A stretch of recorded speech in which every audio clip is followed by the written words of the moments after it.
జాతీయ రహదారిపై రోడ్డు ప్రమాదాలు జరగకుండా ఫ్లైఓవర్ నిర్మాణం చేపట్టాలని పలు గ్రామాల ప్రజలు జాతీయ రహదారిపై ఆందోళనలు చేపట్టారు.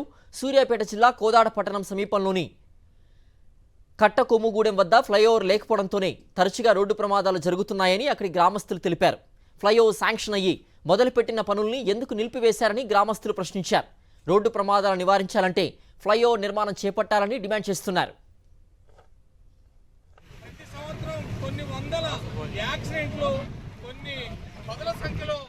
జాతీయ రహదారిపై రోడ్డు ప్రమాదాలు జరగకుండా ఫ్లైఓవర్ నిర్మాణం చేపట్టాలని పలు గ్రామాల ప్రజలు జాతీయ రహదారిపై ఆందోళనలు చేపట్టారు. సూర్యాపేట జిల్లా కోదాడ పట్టణం సమీపంలోని కట్టకొమ్ముగూడెం వద్ద ఫ్లైఓవర్ లేకపోవడంతోనే తరచుగా రోడ్డు ప్రమాదాలు జరుగుతున్నాయని అక్కడి గ్రామస్తులు తెలిపారు. ఫ్లైఓవర్ శాంక్షన్ అయ్యి మొదలుపెట్టిన పనుల్ని ఎందుకు నిలిపివేశారని గ్రామస్తులు ప్రశ్నించారు. రోడ్డు ప్రమాదాలు నివారించాలంటే ఫ్లైఓవర్ నిర్మాణం చేపట్టాలని డిమాండ్ చేస్తున్నారు. కొన్ని వందల యాక్సిడెంట్లు, కొన్ని పదుల సంఖ్యలో